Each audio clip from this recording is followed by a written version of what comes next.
आज समस्त ब्रह्मांड आदि नट प्रभु महादेव के प्रथम नाट्य प्रस्तुति का साक्षी बनेगा।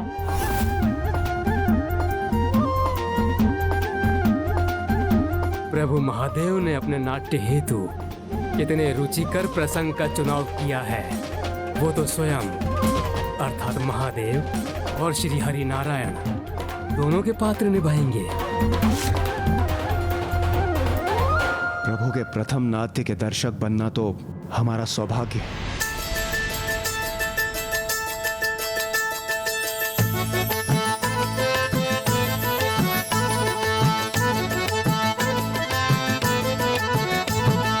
सुनो सुनो सुनो सुनो सुनो सुनो सुनो कथा ये महान, हरि और शिव का जिसमें गुणगान, भक्तों की भक्ति को देते हैं मान, महिमा से अपनी करे है कल्याण। सुनो सुनो सुनो कथा ये महान, हरि और शिव का जिसमें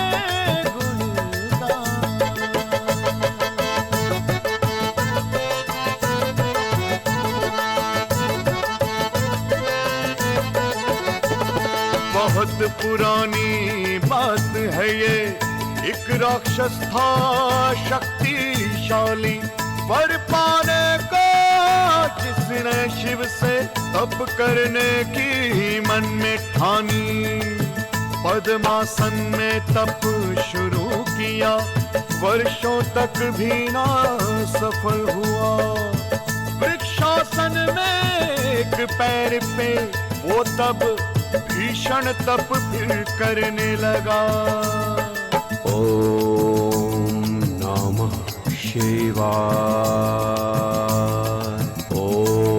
स्वर पहुंचा जब कैलाश में तो शिव जी का टूटा ध्यान, और हो प्रसन्न सन्मुख उनके प्रगट हुए भगवान।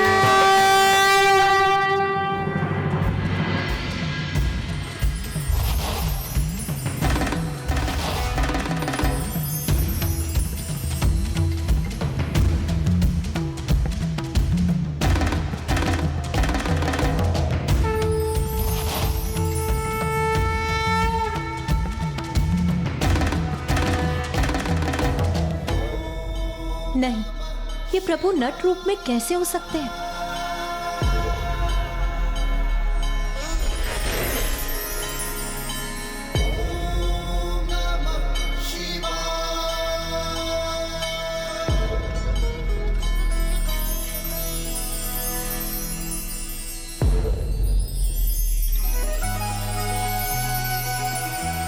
ये क्या हो रहा है मेरे साथ? मुझे वहां प्रत्येक पल मेरे प्रभु, मेरे महादेव ही क्यों दिखाई दे रहे हैं? सुनो सुनो सुनो कथा ये महान, हरि और शिव का जिसमें गुणगान।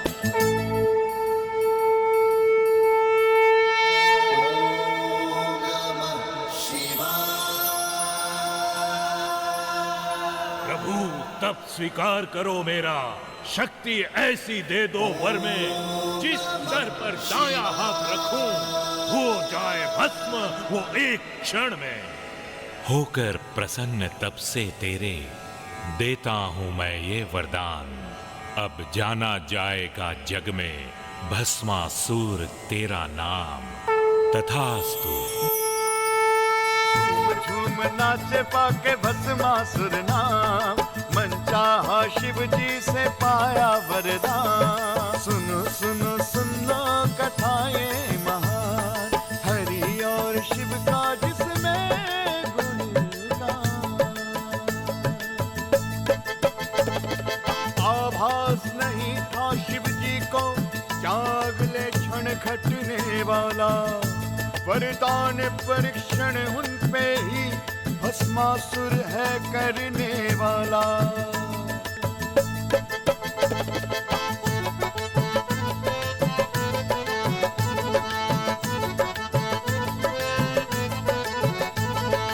प्रभु शंका मन को घेरे है, मैं किस पे अपना हाथ धरूं? सबसे पहले क्यों ना वर की मैं आपसे ही शुरुआत करूं? आके वर भस्मासुर मांगे प्रमाण, दौड़ रहे शिव जी बचा के अपने प्राण। आके वर भस्मासुर मांगे प्रमाण, दौड़ रहे शिव जी बचा के अपने प्राण। सुनो सुनो सुन लो कथा ये महान, हरि और शिव का जिसमें गुणगान। भक्तों की भक्ति को देते हैं मान, महिमा से अपनी करे है कल्याण। सुनो सुनो सुन लो कथा ये महान, हरि और शिव का जिसमें गुणगान। शरण ली नारायण की शिव ने, बोले प्राण बचाओ। भस्मासुर पीछे है मेरे, युक्ति कोई सुझाओ। लीला नारायण ने रची फिर महान, स्त्री बने मोहिनी का रूप ले भगवान।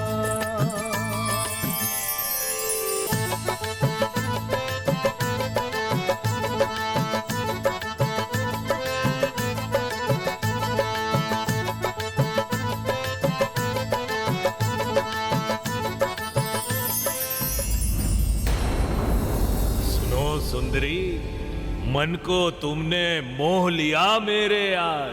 विवाह करूंगा मैं तुमसे, स्वीकार करो प्रस्ताव आज।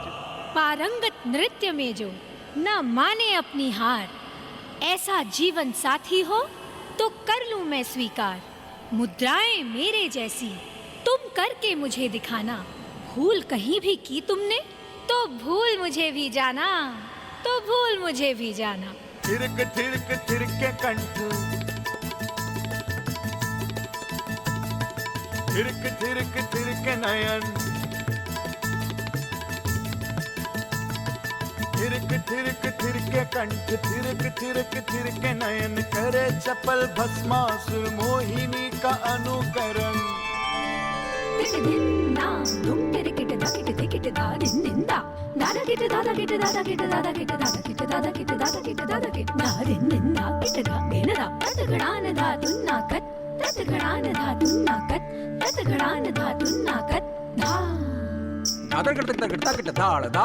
Kladan, kladan, nakita takatita galan, denta, dedagata, katakatakat, nananana, geden, geden, gendagata, gentada, katakatakat, nananana, geden, geden, gendagata, gentada, katakatakat, nananana, geden, geden, gendagata, gentada.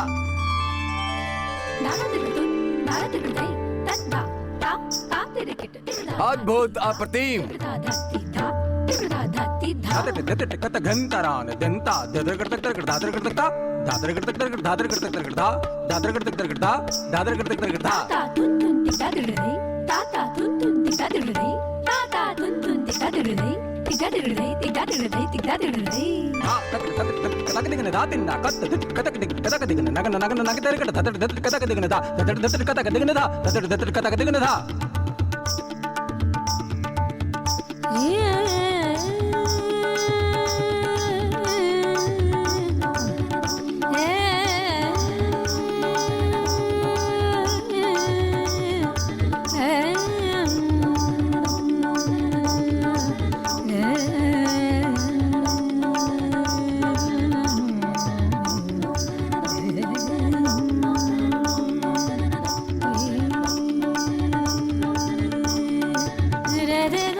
no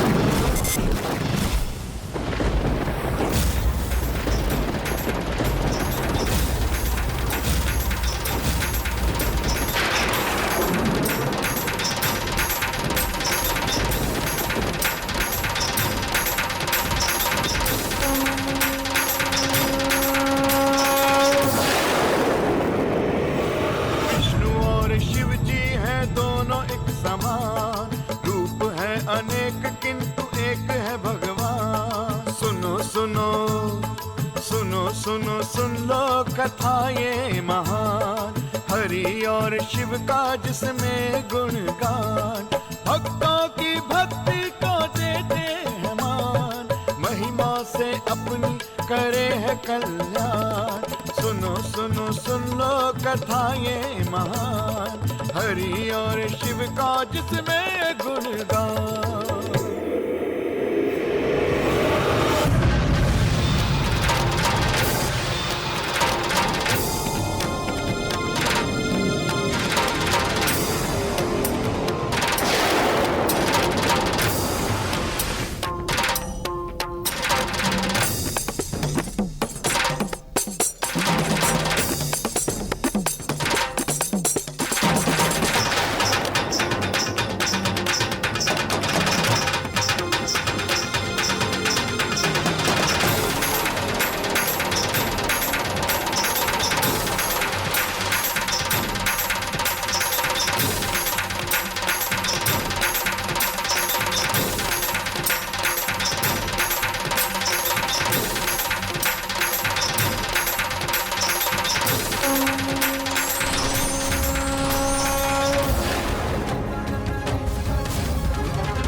अद्भुत, सर्वथा अद्भुत है आपका नाट्य कौशल, आपका नृत्य प्रदर्शन, आपका कथा वाचन।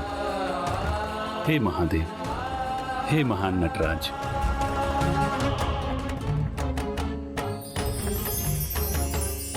जय हो प्रभु नटेश्वर की। प्रभु नटेश्वर की जय हो।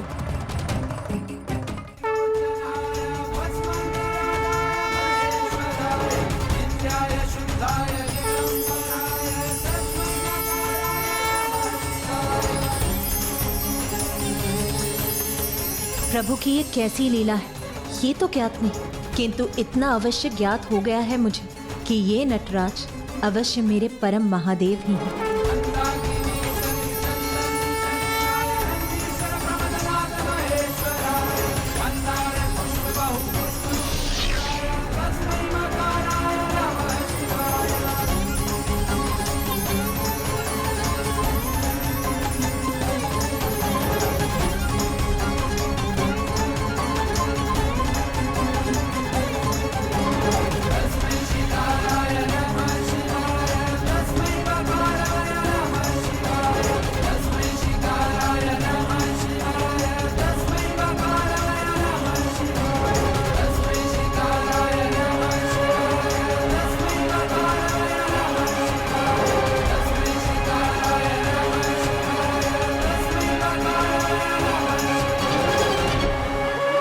अप्रतिम, उत्तम, अद्वितीय, अद्भुत, अप्रतिम।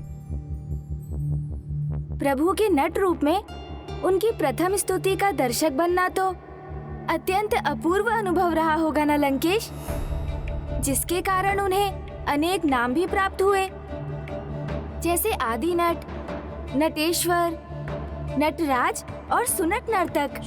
सुनट नर्तक अर्थात मेरे प्रभु महादेव प्रत्येक कला में दक्ष एवं महानिपुण है। और प्रभु महादेव शिव शंकर शंभु ने मातृ देवी पार्वती, उनके पिता महाराज हिमावन को ही नहीं अपितु सभी देवी देवताओं का भी मन मोह लिया। तो फिर प्रभु और माँ के विवाह में कैसी बाधा उत्पन्न हुई थी लंकेश? जिस नट रूप में उन्होंने सबका मन मोह लिया था, वही नट रूप उनकी दुविधा का कारण भी बना। अद्भुत, अप्रतिम, अद्वितीय हो तुम। हे महान नट, तुमने आज अपनी अद्भुत कला से केवल मेरे और मेरे परिवार की ही नहीं, अपितु संपूर्ण जगत को मंत्रमुग्ध और अचंभित कर दिया। मैं आपकी सराहना के लिए आपका आभारी हूं महाराज। हे महान नट सुनट नर्तक, तुम्हें मेरा आभार व्यक्त करने की कोई आवश्यकता नहीं है, क्योंकि तुम्हारी प्रशंसा और मेरे वचनानुसार अपने मन चाहा वचन प्राप्त करने के सर्वथा योग्य हो।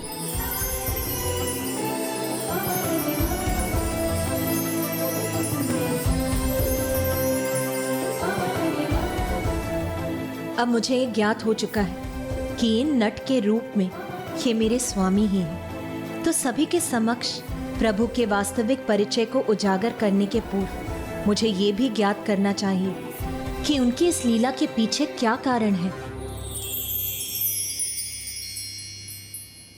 बोलिए नटराज, मुझसे क्या प्राप्त करने की इच्छा है आपकी? आप जो भी इच्छा व्यक्त करेंगे वो अवश्य पूर्ण होगी। महाराज, मैं आपसे आपकी पुत्री देवी पार्वती से विवाह करने का इच्छुक हूँ।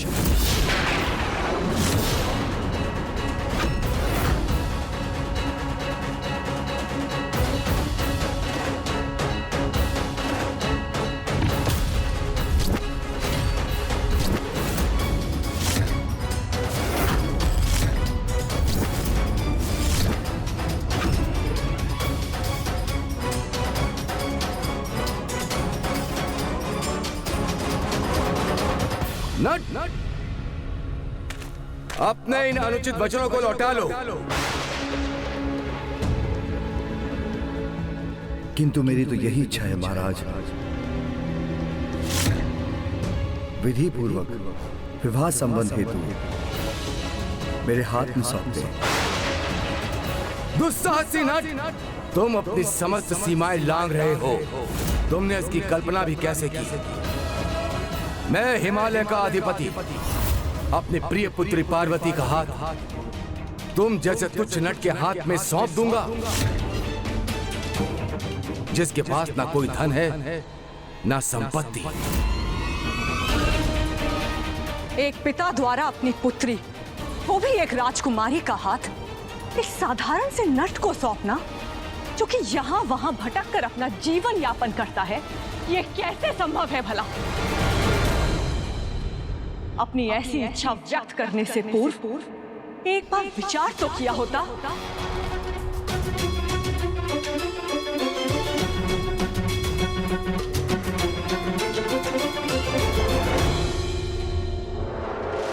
प्रभु, अब तो मुझे पूर्ण विश्वास हो गया है कि ये आपकी लीला है, किंतु आपकी इस लीला के पीछे आपका क्या आशय है? मुझे कोई संकेत तो दीजिए कि मुझे अब क्या करना चाहिए। मुझे आपने मेरी मनचाही इच्छा पूर्ण करने का वचन दिया था महाराज, इसलिए मैंने अपनी इच्छा व्यक्त कर दी।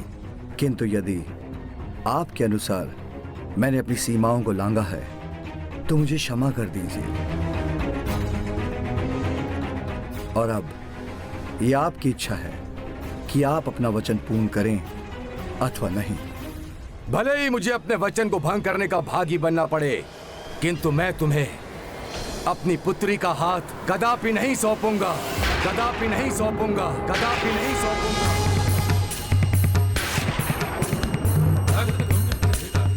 मैं वचन देता हूँ, समस्त मर्यादाओं का पालन करते हुए आपके माता पिता द्वारा स्वेच्छा से उसका कन्यादान के साथ वैदिक विधि से संपन्न होगा हमारा ब्रह्म विवाह। यदि मैंने अभी इस स्थिति में हस्तक्षेप किया तो बिना अनुमति के मेरा कुछ कहना पुत्री की मर्यादा के विपरीत होगा। यदि तुम्हारी कोई अन्य इच्छा होती तो मैं उसे अवश्य पूर्ण करता, किंतु तुम्हारी यह इच्छा पूर्ण करना मेरे लिए असंभव है।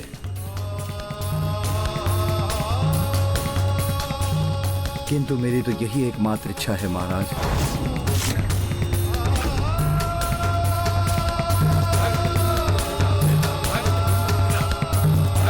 लंकेश, पिताश्री ने माँ को वचन दिया था कि वो ब्रह्म विवाह करने के उपरांत ही उनका सानिध्य प्राप्त करेंगे, किंतु उसके लिए जिसके लिए नानाजी महाराज हिमावन की अनुमति अनिवार्य थी, परंतु नानाजी तो इस विवाह के विरुद्ध थे। फिर उन दोनों का ब्रह्म विवाह कैसे संपन्न हुआ?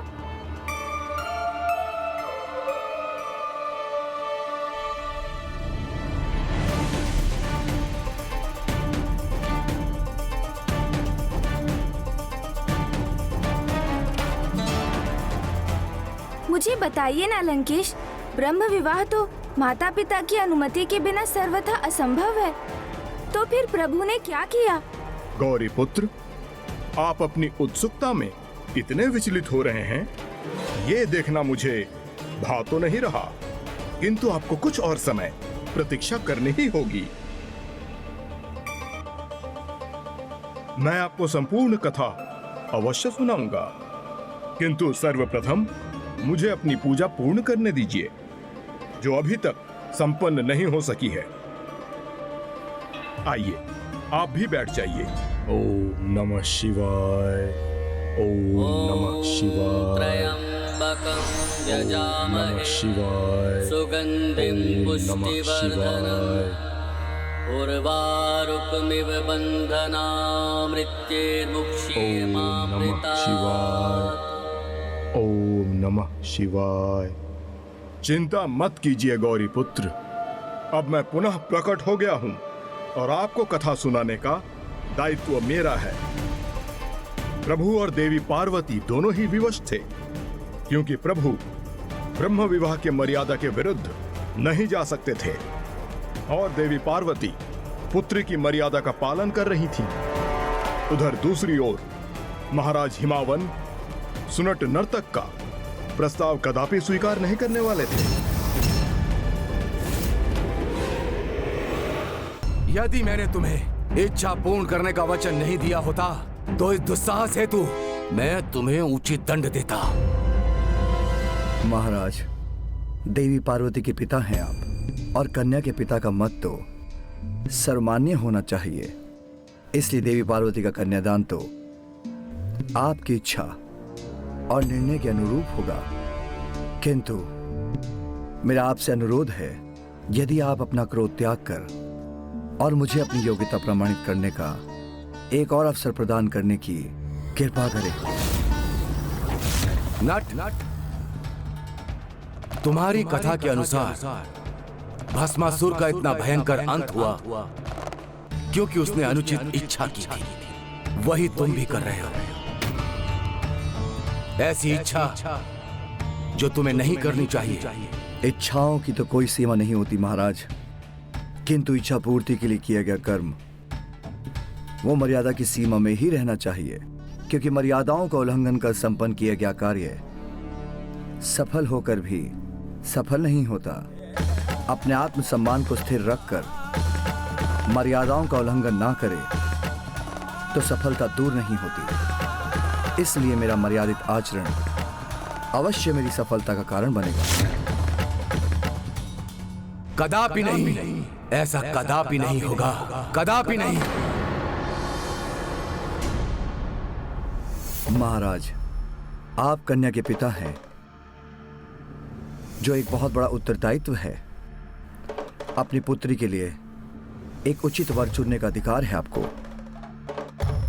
किंतु एक पिता होने का एक और भी दायित्व है, अपनी पुत्री की इच्छा ज्ञात करना कि वो विवाह हेतु किसी को अपनी योग्यता एवं चरित्र प्रमाणित करने का एक अवसर प्रदान करना चाहती है अथवा नहीं।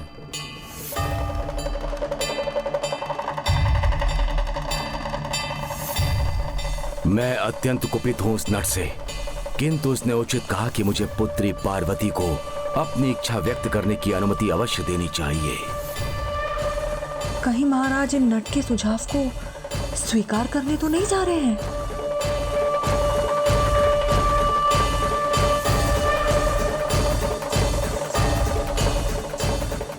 महाराज,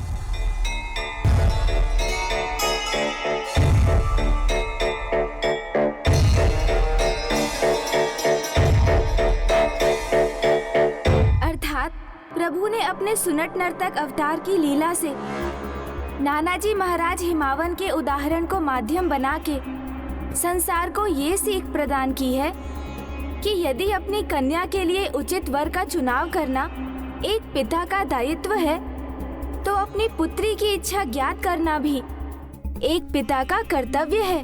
हाँ गौरी पुत्र, प्रभु सुनट नर्तक अवतार ने मानवता को एकमात्र ये सीख नहीं दी, उनकी लीला से यह भी स्थापित हुआ कि कन्या को भी अपना वर चुनने के लिए अपना मत प्रस्तुत करने का अवसर प्रदान किया जाना चाहिए। और इसी सीख के कारण प्रभु सुनट नर्तक को भी महाराज हिमावन की कन्या का वर बनने हेतु अपनी योग्यता प्रमाणित करने का दूसरा अवसर प्राप्त हुआ।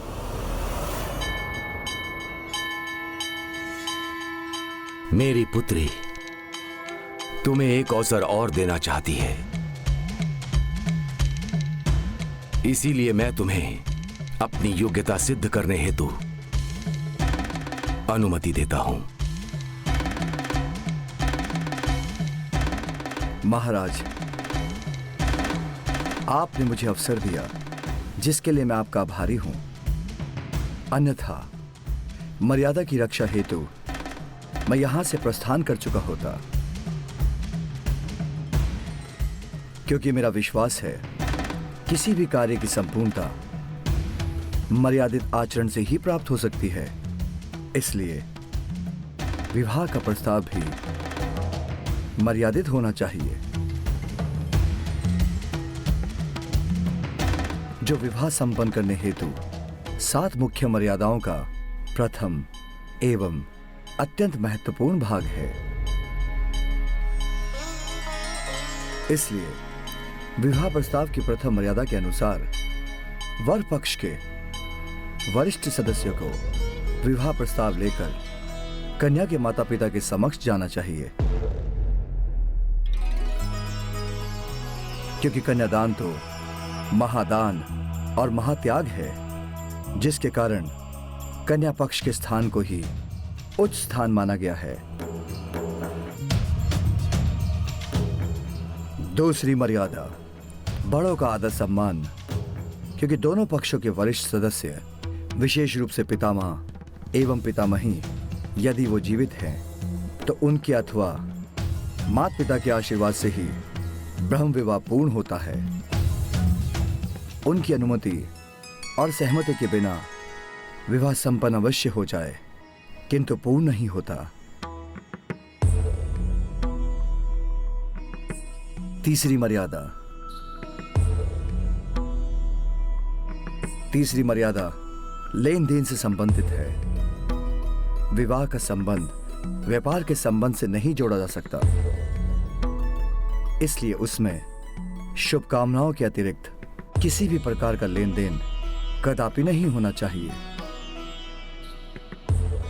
और जब वर पक्ष को वधू के रूप में गृह लक्ष्मी और वधू पक्ष को कन्यादान जैसा अतुल्य महापुण्य प्राप्त हो, तो ऐसे शुभ कार्य में किसी भी अन्य का लेन देन होना तो सर्वथा अनुचित है।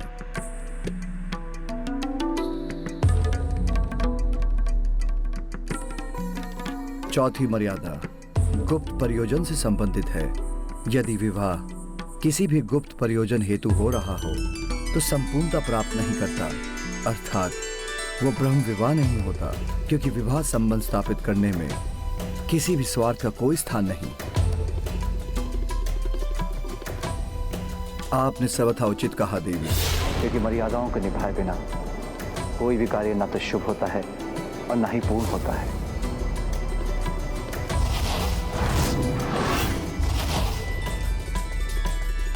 पांचवी और छठी मर्यादाएं निमंत्रण संबंधित है।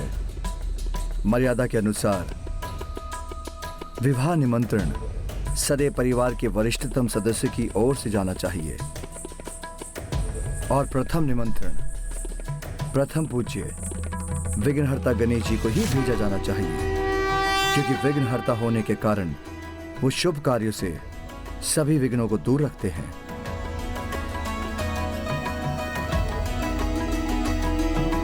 अद्भुत। एक साधारण नट होने के उपरांत भी ये कितना विवेकशील और उत्तम विचारक है।